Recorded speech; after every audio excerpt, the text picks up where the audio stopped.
Hello dear students, how are you? Hope you all are fine at your home and doing studies well.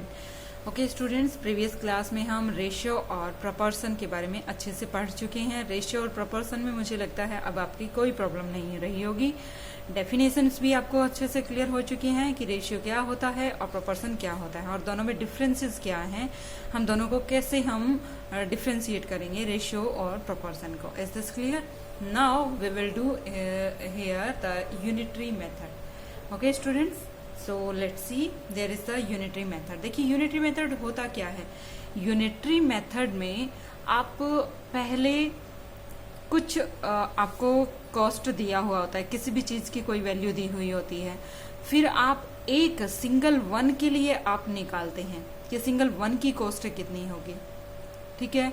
फिर उसके बाद मोर articles की cost आपसे पूछी हुई होती है कि इनकी कॉस्ट कितनी हो जाएगी। तो आप मोर आर्टिकल्स की कॉस्ट निकालने के लिए आप क्या करते हैं, मल्टीप्लाई करते हैं। और जब वन की निकालनी होती है तो आप क्या करते हैं, डिवीजन करते हैं। तो पहले हम डिवीजन का यूज करते हैं वन की निकालने के लिए, और फिर उसके बाद जब हम मोर आर्टिकल्स या यूनिट्स की कॉस्ट निकालने के लिए जब हम वैल्यू फाइंड आउट करते हैं तो हम मल्टीप्लाई का यूज करते हैं, और इसी मेथड को हम यूनिटरी मेथड कहते हैं। फिर से समझिए यूनिटरी मेथड क्या होता है। कुछ की कॉस्ट आपको दी हुई है, उन कुछ की कॉस्ट से आपको वन की कॉस्ट निकालनी है। वन की कॉस्ट निकालने के लिए आप किसका यूज करेंगे, डिवीजन का यूज करेंगे। एंड देन मोर आर्टिकल्स की आपसे वैल्यू निकलवाई जाती है, और मोर आर्टिकल्स की वैल्यू निकालने के लिए आप किसका यूज करेंगे, मल्टीप्लाई का। तो पहले डिवीजन का यूज किया आपने एंड देन मल्टीप्लाई का यूज किया, और यही मेथड क्या होता है, unitary method. Is this clear students? So देखिए यहाँ क्या दिया हुआ है, यहाँ गिवन है आपके पास 15 ज्योमेट्री बॉक्सेस। जो 15 ज्योमेट्री बॉक्स है उनकी कॉस्ट दी हुई है। सपोज करिए मेरे पास ये 3 पेन्स है। Is this clear? इन 3 पेन्स की जो कॉस्ट है मेरे पास, इन 3 पेन्स की कॉस्ट में देकर आई 15 रुपीज। तो मेरे को क्या दिया हुआ है, 3 pens cost is 15 rupees. 3 pens cost is 15 rupees. मैं इन तीनों पेन्स के लिए उनको कितने रुपए देकर आई, 15 रुपीज। अब आप क्या करेंगे, यूनिटरी मेथड ये कहता है कि पहले आप एक पेन की कॉस्ट निकालिए। फिर इन्होंने पूछा कि 3 पेन लेकर के आए और आपने 15 रुपीज दिए। अगर आप 8 पेन लेकर आते, कितने, 8 पेन लेकर आते, तो आप कितने रुपए देते, तो हमें डायरेक्टली समझ में नहीं आएगा। तो हम इसमें क्या यूज करेंगे, यूनिटरी मेथड का यूज करेंगे। तो यूनिटरी मेथड क्या कहता है कि अगर 3 पेन्स आप 15 रुपीज में लेकर आए तो आप पहले क्या निकालिए, वन की कॉस्ट निकालिए। तो वन की कॉस्ट निकालने के लिए आप डिवीजन का यूज करेंगे। टोटल 15 था, 15 को आप कितने पेन्स हैं, 3, तो 15 को 3 से डिवाइड कर दीजिए। वो कॉस्ट कितने पेन्स की आ जाएगी, सिर्फ 1 पेन की कॉस्ट आ जाएगी। तो 15 को जब 3 से डिवाइड किया तो 5 रुपीज आए। तो इट मीन्स 1 पेन की जो कॉस्ट है वो कितनी हो गई, 5 रुपीज। अब आपको निकालनी है 8 पेन्स की कॉस्ट। तो ऐसे ही अगर मेरे पास 8 पेन्स हो जाए, एक पेन की कॉस्ट है आपके पास, 1 पेन की कॉस्ट है 5 रुपीज, तो 8 पेन्स की कॉस्ट कितनी हो जाएगी, 5 5 5 ऐसे काउंट करेंगे। या फिर बार बार एडिशन का ही हम मल्टीप्लीकेशन यूज करते हैं, तो 8 को डायरेक्टली 5 से मल्टीप्लाई कर दीजिए, 8 5 जा 40। तो अगर मैं 8 पेन्स खरीद कर लेकर आती तो 8 पेन्स की कॉस्ट में कितनी देकर आती उन्हें, 40 रुपीज। और अभी मैंने 3 पेन्स की कॉस्ट के लिए कितने रुपीज दिए थे उन्हें, 15 रुपीज। तो इज इट क्लियर? हो गया ना सिंपल आंसर। अब आपको कभी भी जब भी आप शॉपकीपर के पास जाएंगे और कुछ सामान खरीदेंगे आप, और अगर आपने सोचा कि मैं ये सामान ना खरीद करके मैं कुछ और आइटम्स और खरीद लेता हूँ यही वाले, तो आप क्या करेंगे कि आप कॉस्ट पहले आप देखेंगे कि आपके पास मनी कितना है, उसी के अकॉर्डिंग आप उतनी ही चीजें खरीदेंगे। तो आपने चेक किया कि मेरे 1 पेन की कॉस्ट कितनी हो रही है, मेरी 1 थिंग जो भी है उसकी कॉस्ट कितनी हो रही है, तो आप क्या करेंगे, डिवाइड कर देंगे, और डिवाइड करके आप 1 थिंग की कॉस्ट निकालेंगे। फिर आप कहेंगे कि मेरे पास इतने रुपीस हैं तो मैं इतना सामान और खरीद सकती हूँ। तो फिर आप क्या करेंगे, आप ये कहेंगे कि शॉपकीपर भैया आप मुझे इतने पेन्स और दे दीजिए। इट मीन्स आपने अपने पैसे काउंट कर लिए और आप इजीली देखो क्लियर कर पा रहे हैं क्वेश्चन को। अगर ऐसा क्वेश्चन आपकी रियल लाइफ में सिचुएशन आती है तो आप यूनिटरी मेथड का यूज कर रहे होते हैं। तो यूनिटरी मेथड का यही यूज होता है। तो कैसे यूज करेंगे, अभी हमारे पास जो भी क्वेश्चन होंगे उन क्वेश्चन से हम इजीली क्लियर कर पाएंगे कि अगर हमारी रियल लाइफ में ऐसी प्रॉब्लम्स आती हैं तो हम उनको कैसे सॉल्व करेंगे। Let's see, there is the worksheet 3 here. Worksheet 3 में देखिए क्वेश्चंस को हम कैसे सॉल्व करेंगे। यहाँ है worksheet 3 question number 1। Question number 1 में देखिए वर्कशीट 3 का क्वेश्चन नंबर 1 हम यहाँ करेंगे। This is the question number 1। देखिए गिवन क्या है, साहिल बायज 8 बुक्स। टोटल 8 बुक्स उन्होंने कितने में खरीदी, 72 रुपीज में। अब देखिए 8 बुक्स की कॉस्ट आपको दी हुई है, तो इससे आप क्या करेंगे, बट निकलवाई क्या है, मोर बुक्स की कॉस्ट निकलवाई है। लेकिन पहले आपको जब 1 बुक की कॉस्ट का पता होगा तभी आप 45 की निकाल सकेंगे। Is it clear. तो यूनिटरी मेथड क्या कहता है कि अगर 8 बुक्स की कॉस्ट 72 रुपीज दी हुई है तो 1 बुक की कॉस्ट निकालने के लिए क्या करेंगे, आप इनको डिवाइड कर देंगे और डिवाइड करने के बाद आपको जितने की पूछी है उतने की कॉस्ट निकालने के लिए आप उस नंबर से जो निकलवाया है उतने को मल्टीप्लाई कर देंगे। तो देखिए कैसे करेंगे, सीखना है आपको, अच्छे से ध्यान से सुनिए। देखिए cost of 8 books is equals to कितना है, 72 रुपीज। अब हम क्या फाइंड आउट करेंगे, कॉस्ट ऑफ 8 बुक्स की कॉस्ट दी हुई है, पहले हमें 1 बुक की कॉस्ट फाइंड आउट करनी है। कॉस्ट ऑफ 1 बुक, 1 बुक का कॉस्ट फाइंड आउट करना है तो हमें क्या करना है, पहले हमें डिवीजन का यूज करना है। तो 72 को किससे डिवाइड करेंगे आप, 8 से, क्योंकि हमें 1 बुक की कॉस्ट चाहिए है। तो इक्वली डिस्ट्रीब्यूशन को डिवीजन कहते हैं हम। 8 9 जा 72, तो रुपीज कितना आ गया, 9 रुपीज। तो 1 बुक की कॉस्ट कितनी आ गई अब हमारे पास, 9 रुपीज। और 1 बुक की कॉस्ट है, और अगर 45 बुक्स की निकालनी है तो बहुत इजी हो गया, 45 को इससे क्या कर देंगे, मल्टीप्लाई। तो निकालिए कॉस्ट ऑफ, देखिए कितना पूछा है, 45 बुक्स। 45 बुक्स, अब जितने का पूछा है उतने का ही निकाल दीजिए।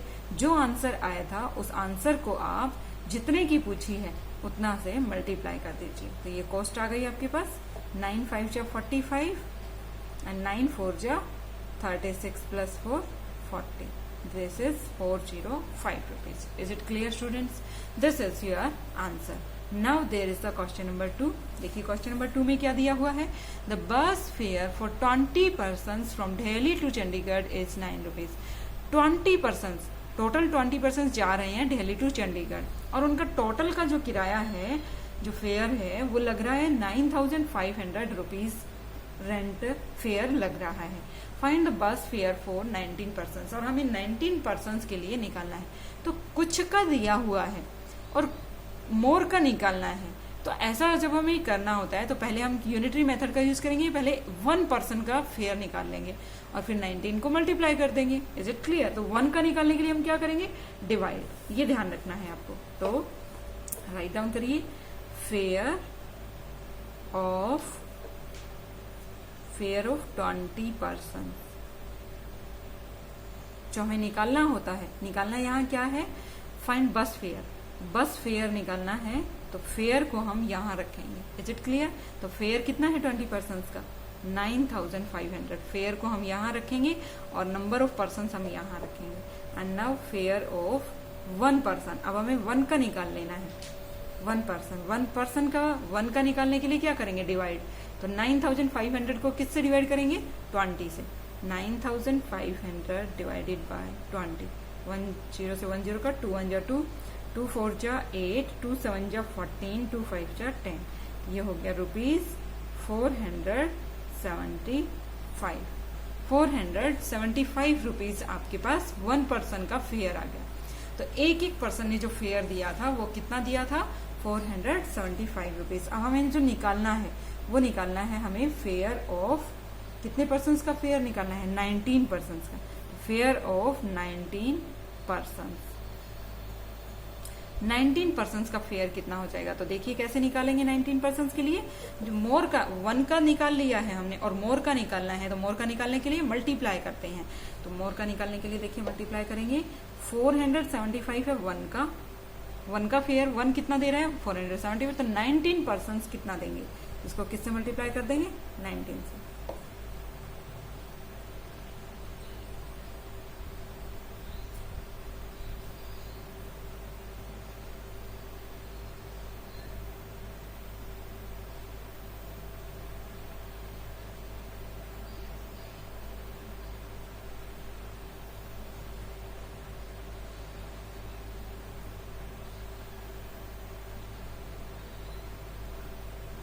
₹9025। तो 19% का फेयर कितना हो जाएगा, is it clear. Now there is the question number 3। देखिए एक बार समझने में थोड़ा सा प्रॉब्लम होगी, बट बाद में वो क्वेश्चंस अगर आप एक बार भी रिवाइज कर लेंगे तो बहुत इजी क्वेश्चंस हो जाएंगे। अरुण अर्न्स 3,90,000 पर ईयर में कितने रुपीज अर्न करता है, 3,90,000 rupees, and find his earnings for 25 weeks. 25 weeks का आपको निकालना है कि 25 वीक्स में कितना अर्निंग करेगा। तो देखिए जो 1 वीक में जो जनरल ईयर होती है, जनरल ईयर में टोटल 1 ईयर में कितने वीक्स होते हैं, 1 ईयर में कितने वीक होते हैं, यस पहले आपने पढ़ा है ये चीज 52 वीक्स, और अगर नहीं पढ़ा है तो आप 2019 का कैलेंडर उठाकर देखिए, 2020 का कैलेंडर उठाकर देखिए। लीप ईयर अगर है तो 53 वीक्स होंगे 1 ईयर में, और अगर नॉर्मल ईयर है तो आपके पास 52 वीक्स होंगे। तो हम नॉर्मल ईयर के हिसाब से ही चलेंगे यहाँ, क्योंकि कोई ईयर मेंशन नहीं किया गया है। तो देखिए अब वही कि 25 वीक्स का हमें निकालना है, तो वीक्स में ही हमें गिवन होना चाहिए। तो ईयर में दिया हुआ है, ईयर का अर्निंग इतनी दी हुई है, हम ईयर को वीक्स में चेंज करेंगे 52 वीक्स। 52 वीक्स में अर्निंग कितनी है ये, तो हमें 25 वीक्स में निकालनी है। तो क्या करेंगे, पहले 1 वीक का निकालेंगे, 1 वीक में उन्होंने कितनी अर्निंग की होगी। तो देखिए कैसे करेंगे, अर्निंग इन 52 वीक्स। देखिए 52 वीक्स में जो अर्निंग हुई वो कितनी है, ₹3,90,000। Is this clear, 3,90,000 rupees.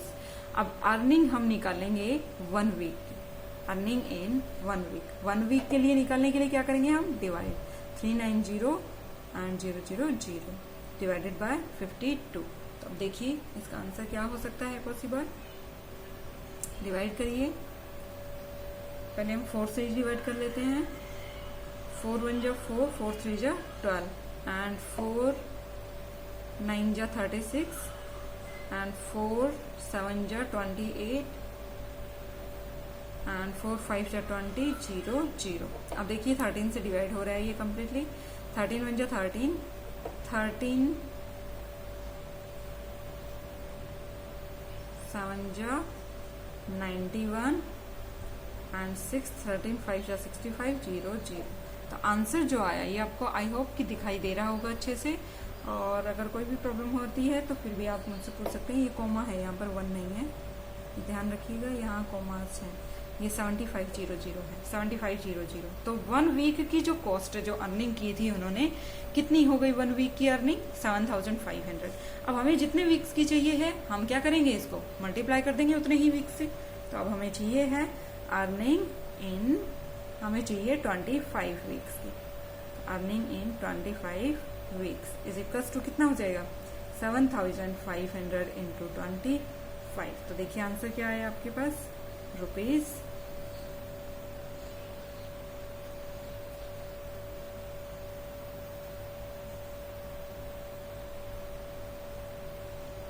1,87,500 rupees. ये अर्निंग होगी उनकी 25 वीक्स की। 52 वीक्स की अर्निंग 3 लाख कुछ हो रही थी, तो फिर 25 वीक्स की कितनी हो जाएगी, 1,87,500 rupees. Okay students, it will be done here. This is the question number 3। Now there is the question number 4। Let's see question 4। Question 4 में देखिए, cost of 18 kilogram wheat, cost of 18 kilogram wheat की 18 kilogram wheat की cost दी हुई है और आपको 1 quintal wheat की निकालनी है। 1 क्विंटल में कितना किलोग्राम होता है? 100 किलोग्राम होता है। तो 100 किलोग्राम वीट की कॉस्ट आपको निकालनी है।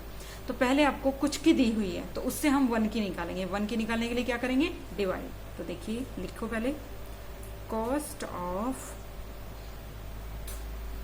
18 kilogram wheat is equals to 216। तो कॉस्ट ऑफ 1 किलोग्राम वीट की कॉस्ट कितनी हो जाएगी? 216 डिवाइडेड बाय 18। 18 वन जा 18, 18 वन जा 18, 18 टू जा 36, 12 रुपीज। देखिए कितनी कॉस्ट हो गई? 1 kg वीट की कॉस्ट हो गई 12 रुपीज। अब हमें जितने की निकालनी है हम उतने की निकाल सकते हैं। जो हमसे पूछा है cost of 100 kg wheat, 100 kg wheat की कॉस्ट कितनी हो जाएगी? 12 को किससे मल्टीप्लाई कर देंगे? 100 से। 12 1 की आई थी तो 1 का जो भी कॉस्ट आती है उसको हम जितने का निकालना होता है उससे मल्टीप्लाई कर देते हैं। तो ये क्या हो जाएगा? ₹1200। तो जो 100 kg जो भी 100 kg वीट थे उनकी कॉस्ट कितनी हो गई आपके पास? 1200 rupees. Now there is the question number 5। 4 erasers are purchase for 10 rupees, find the cost of 1 dozen erasers. 1 dozen में कितने होते हैं? 12 इरेजर्स। अब आपको कुछ की दी हुई है, 4 इरेजर्स की कॉस्ट दी हुई है 10 और आपको 12 की इरेजर्स की कॉस्ट निकालनी है।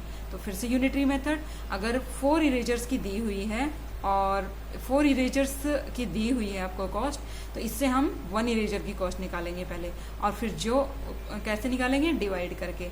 और जो पूछा है उसकी कॉस्ट निकालने के लिए फिर क्या कर देंगे हम? मल्टीप्लाई। तो देखिए क्या हो जाएगा यहाँ, cost of 4 erasers, 4 erasers cost is ₹10। So cost of 1 eraser is equals to 10 divided by 4 rupees। And हमें निकालना है कॉस्ट ऑफ, जितने का निकालना है 12 का निकालना है तो 12 लिख डालिए यहाँ पर। 12 इरेजर्स की कॉस्ट कितनी हो जाएगी? ओके स्टूडेंट्स, तो 12 का निकालने के लिए हम क्या करेंगे? 12 से मल्टीप्लाई कर देंगे। Is this clear? यहाँ हमारा कुछ फ्रैक्शन में नंबर आ रहा था इसलिए हमने इसको एज इट इज रखा, हम कट नहीं करेंगे इसको। यहाँ पर हम कट करेंगे आखिर में आकर के। यहाँ पर कट करिए, 5 4 1 जा 4, 4 3 जा 12। अब आ गई कॉस्ट आपके पास 10 3 जा 30 रुपीज। ये हो गई आपकी 12 इरेजर्स की कॉस्ट। 4 इरेजर्स की कॉस्ट आपको 10 रुपीज दी हुई है तो 1 इरेजर की यहाँ से निकालेंगे। 1 इरेजर की कॉस्ट कितनी हो जाएगी? 10 बाई 4 रुपीज। 12 की निकालनी है तो 12 इरेजर्स की कॉस्ट कितनी हो जाएगी? 10 by 4 into 12 and its cost is 30 rupees. It will be done here. Now there is the question number 6। पहले पार्ट ए करेंगे हम। अब देखिए, a worker earns 18,000 in 15 months. कितने महीने में? 15 मंथ्स में इतना अर्न करता है 18,000। अब how much will the worker earn in 7 months? 7 months में कितना अर्न करेगा ये आपको निकालना है। तो अर्निंग इन 15 मंथ्स क्या दिया हुआ है? Earning in 15 months. अब ये चीज आपको ध्यान रखनी है कि निकलवाया क्या है। निकलवाया है how much will the worker earn. Earning निकलवाई है तो अर्निंग को हम यहाँ रखेंगे पीछे, इक्वल टू के दूसरे जो चीज निकलवाई होती है उसे हम इक्वल टू के दूसरी साइड में रखेंगे। तो अर्निंग को हमें राइट साइड में रखना है। तो अर्निंग कितनी है 15 मंथ्स में? 15 मंथ्स में जो अर्निंग हुई है वो है 18,000। Is this clear? अब हमें निकालना है 1 मंथ का। तो अर्निंग इन 1 मंथ, 1 मंथ की अर्निंग कितनी हो जाएगी? तो 1 मंथ के लिए 1 के लिए निकालने के लिए हम क्या करते हैं? हमेशा डिवाइड। 15 1 जा 15, 15 1 जा 15 एंड 3 रिमाइंडर, 15 2 जा 30 एंड 0 0। आप ट्राई करके देखिएगा अगर नहीं समझ में आ रहा है तो। This is the 1200 rupees. 15 months में 1 मंथ में जो अर्निंग है उसकी कितनी हो रही होगी? 1200 रुपीज 1 मंथ में अर्निंग हो रही होगी। लेकिन हमें निकालना क्या है? 7 मंथ्स की अर्निंग। तो अर्निंग इन 7 मंथ्स। तो 7 मंथ्स में अर्निंग कितनी हो जाएगी? जो 1 का आया उसको किससे मल्टीप्लाई कर देंगे? जिसके जितने की हमें निकालनी है, 7 की निकालनी है तो 7 से मल्टीप्लाई कर दिए। That is 8,400 rupees is the cost of earning in 7 months। Is the earning in 7 months। This is the earning here. Now देखिए सेकंड पार्ट में, ये तो था सिंपल जो हमने अभी तक क्वेश्चंस किए थे, बट सेकंड पार्ट में देखिए आपसे क्या पूछा है कि इन हाउ मेनी मंथ्स। अब आपको निकालना क्या है?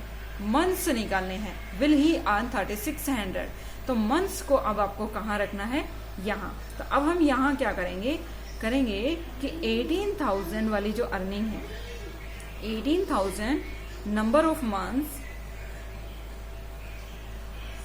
यहाँ लिखेंगे हम, ये यहाँ क्या लिख रहे हैं हम, नंबर ऑफ मंथ्स ही लिख रहे हैं।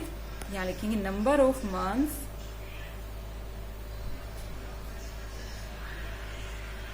अर्निंग 18,000 की अर्निंग करने के लिए कितने मंथ्स की जरूरत होती है हमें, 15 मंथ्स। ये क्या हो जाएगा, 15 मंथ्स में इतनी अर्निंग के लिए उन्होंने कितने चाहिए, 15 मंथ्स। तो आपको अब यहाँ मंथ्स रखने हैं, ये ध्यान रखना है। अब number of months earning 1 rupees, 1 rupees के लिए क्या करेंगे हम, फिर से वही डिवाइड 15 बाय 18,000। अब हमें निकालना है अर्निंग 3600 करने के लिए कितने मंथ्स की जरूरत होगी। तो अर्निंग कितनी करनी है, 3600 रुपीज, 3600। तो अर्निंग इतने की करने के लिए हमें मंथ्स की कितने की जरूरत होगी वो हमें निकालना है, 15 बाई 18,000। और जितने का हमें निकालना होता है, ज्यादा का निकाल रहे हैं या वन का निकाला है, तो यहाँ ज्यादा का निकालना है, तो इसके लिए मल्टीप्लाई करेंगे 3600, जितने का निकालना है उससे मल्टीप्लाई कर देंगे। तो 10 से 10 से 20 से 20 कट, 18 1 जा 18 0, 18 2 जा 36। फिर से ये कट हो रहा है, 5 2 जा 10, 5 3 जा 15, 2 1 जा 2, 2 1 जा 2, 2 से 2 कट हो गया। यहाँ आपके पास सिंगल क्या बच गया, यहाँ पर 3 मंथ्स। आंसर क्या हो जाएगा, 3 मंथ्स। ये मंथ्स है आपका, ठीक है, ये यूनिट आपको लिखनी है। तो आंसर क्या आ गया आपके पास, 3 months. Is it clear students. Number of months earning 18,000, 18,000 की अर्निंग करने के लिए कितने महीने की जरूरत होती है उन्हें, 15 मंथ्स की। तो same number of months earning 1 rupees, 1 rupees की अर्निंग करने के लिए कितने महीने की मंथ की जरूरत होगी। तो इसको क्या करेंगे, 1 के लिए, 1 का निकालने के लिए हम क्या करते हैं हमेशा, डिवाइड। अब आगे हमें जितने का भी निकालना है उसे मल्टीप्लाई कर देंगे। Is it clear students. So now let's go to the next question, that is question number 7। तो क्वेश्चन नंबर 7 देखिए, तो देखिए कैसे करेंगे।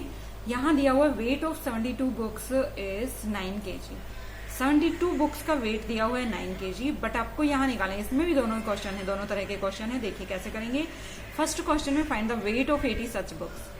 80 सच बुक्स, 80 बुक्स की कॉस्ट, 72 बुक्स की वेट दी हुई है और 80 बुक्स की वेट निकालनी है। तो इसमें तो सिंपल है, यहाँ लिख देंगे वेट, यहाँ तो वेट निकालना है हमें। How many, find the weight of 80 such books, find the weight निकालना है। तो वेट को हम यहाँ रखेंगे, वेट ऑफ 72 बुक्स। 72 बुक्स का वेट कितना है, 9 kg। वेट को हमने राइट साइड में रखा। नाउ वेट ऑफ 1 का निकालते हैं हम पहले। Weight of 1 book is equals to 9 by 72 kg। अब हमें जितने का निकालना है, वेट ऑफ हमें कितने का निकालना है, 80 बुक्स का निकालना है। Weight of 80 books is equals to कितना हो जाएगा, 9 बाय 72 इंटू 8, 8 से मल्टीप्लाई कर देंगे। 8 1 जा 8, 8 9 जा 72, 9 1 जा 9, 9 1 जा 9। तो यहाँ हो गया 1 किलोग्राम। तो 80 बुक्स की जो वेट था, 80 बुक्स का वेट था, वो कितना हो जाएगा, 1 kg। Is it clear now. ये यहाँ आपको 80 बुक्स की वेट निकालनी थी, तो यहाँ 80 करना पड़ेगा। 8 1 जा 8 एंड 8 0 0 10, 8 9 जा 72, 9 1 जा 9, 9 1 जा 9। तो यहाँ क्या आ गया आपके पास, 10 kg।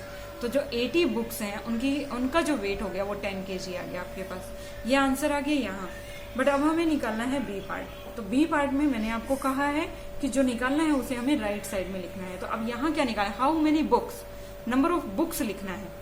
नंबर ऑफ बुक्स ही यहाँ लिखना है। तो यहाँ हम लिखेंगे number of books of weight 9 kg। 9 kg में कितनी नंबर ऑफ बुक्स खरीदी उन्होंने, 72 बुक्स। Is this clear. अब 1 kg का निकालेंगे, number of books of weight 1 kg। 1 kg में कितनी बुक्स खरीदेंगे, 92 divided by 9 books. Is it clear. And number of books of weight जितने का पूछा है, अब पूछा कितने का है, 6 kg का पूछा है आपसे, तो 6 kg का वेट कितना हो जाएगा, 6 kg। 6 kg में मल्टीप्लाई कर देंगे, 72 डिवाइडेड बाई 9 इंटू 6, 9 1 जा 9, 9 8 जा 72 एंड 8 6 जा 48 बुक्स। तो 6 kg में 6 kg के वेट की बुक्स लेनी है तो हमें कितनी बुक्स लेनी पड़ेंगी, 48 बुक्स हमें परचेज करनी पड़ेंगी। Is it clear students? तो ये ध्यान रखना है कि जो हमें निकालना है उसे हमें इसे इधर लिखना है। लैंग्वेज आप अपनी तरफ से कुछ भी बना सकते हैं एज योर विश। यहाँ नंबर ऑफ थिंग्स हैं तो नंबर ऑफ में लिख दीजिए, यहाँ नंबर ऑफ लिखना है। कुछ वेट दिया हुआ है, कैपेसिटी दिया हुआ है तो उसे वेट लिखना है या कैपेसिटी लिखना है, जो भी दिया हुआ है उसी अकॉर्डिंग हम लिख देंगे। This is the answer here. Okay, this is the question number 7. Now we will do here the question number 8. Let's see question number 8. देखिए क्वेश्चन नंबर 8 में क्या दिया हुआ है, a factory purchase screws in the month of April 2015। April 2015 में जो screw खरीदे गए वो टोटल स्क्रू थे इतने, तो नंबर ऑफ स्क्रूज हो गई है। The factory produces same number of screws every day, और इतने ही हर दिन इतने ही स्क्रू प्रोड्यूस करते हैं। Is this clear? Same number of screws produces in every day उतने ही नंबर ऑफ स्क्रूज प्रोड्यूस किए जाते हैं। सो हमें निकालना है how many screws did factory produce in 8 days. 8 days में कितना प्रोड्यूस करेंगे, देखिए कैसे निकालेंगे। तो देखिए अप्रैल में कितने डेज होते हैं, 30 डेज। तो यहाँ लिखेंगे हम पहले वाले में जो पार्ट ए है उसमें हमें निकालना है हाउ मेनी स्क्रूज, तो नंबर ऑफ स्क्रूज निकालें, नंबर ऑफ स्क्रूज को इधर रखेंगे। Number of screws produced in 30 days. 30 days में जो नंबर ऑफ स्क्रूज प्रोड्यूस हुए वो कितने हैं, 57,900 screws.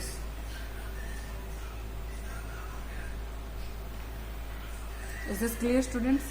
Now number of screws produced in 1 day. 1 day में कितना हो जाएगा, डिवाइड करेंगे इसके लिए, तो डिवाइड करेंगे 57,900 डिवाइडेड बाय 30, कितना हो गया, 3 1 जा 3, 3 1 जा 3, 3 9 जा 27, 3 3 जा 9 एंड 0। तो ये आ गया आपके पास 1930 screws. Is it clear? So this is the 1 day. 1 day में कितना, अब हमें जो आंसर में निकालना है ए पार्ट में देखिए क्या कह रहा है कि 8 डेज में कितने स्क्रूज प्रोड्यूस किए गए, 8 डेज में निकालना है। तो number of screws produced in 8 days, 8 days में कितना हो जाएगा, क्या करेंगे इसके लिए, मल्टीप्लाई कर देंगे 1 डे में जितना हुआ था। Okay students, so there is ये हो गया आपके पास number of screws producing 30 days में इतने स्क्रूज प्रोड्यूस हुए, तो 1 डे में हमें निकालना है। तो 1 डे के लिए हम क्या करेंगे, इनको डिवाइड, तो 57,900 को हमने 30 से डिवाइड किया, हमारा आंसर क्या आया, 1930 स्क्रूज। अब हमें निकालना है 8 डेज में कितने स्क्रूज तैयार हुए, तो कितने, क्या करेंगे हम, 1930 को 8 डेज में निकालना है, तो किससे मल्टीप्लाई कर देंगे, 8 से मल्टीप्लाई कर देंगे, इतने ही स्क्रूज होंगे।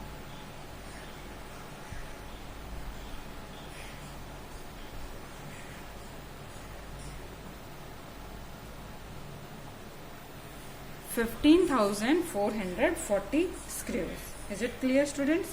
So now there is the part B. In how many days did the factory produce?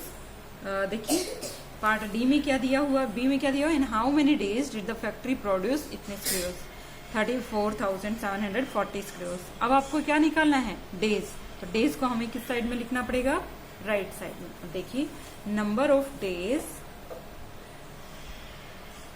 57,900 screws produced in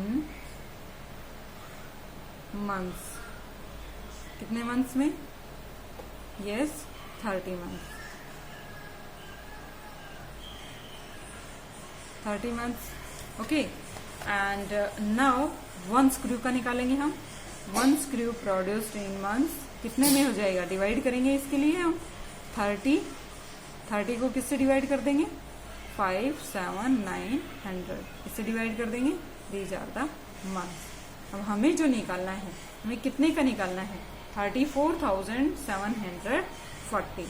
34,740 screws produced in months. कितना हो जाएगा? 30 डिवाइडेड बाय 5, 7, 900. और जब हमें ज्यादा मोर आर्टिकल्स का निकालना होता है तो क्या करते हैं हम? मल्टीप्लाई. एक मेथड यूज हो रहा है सभी में, यूनिटरी मेथड. पहले हमें 1 का निकालना है. 1 का निकालने के लिए हम डिवाइड कर रहे हैं. डिवाइड किया हमने 1 का निकालने के लिए, और फिर मोर आर्टिकल्स का निकालने के लिए हम हमेशा मल्टीप्लाई कर रहे हैं. किसको? जो भी 1 का आंसर आया था उसको हम जो भी जितने का निकालना है उतने से मल्टीप्लाई कर रहे हैं. तो देखिए क्या हो जाएगा. 0 से 0 कट, 0 से 0 कट, 3 से इसको कट करेंगे. 3 1 जा 3, 3 1 जा 3, 3 9 जा 27, 3 3 जा 9. अब देखिए क्या ये दोनों कट हो रहे हैं?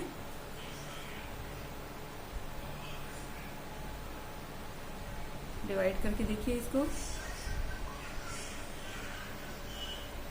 3 4 7 4 डिवाइडेड बाय 193. तो देखिए डिवाइड करके देखते हैं.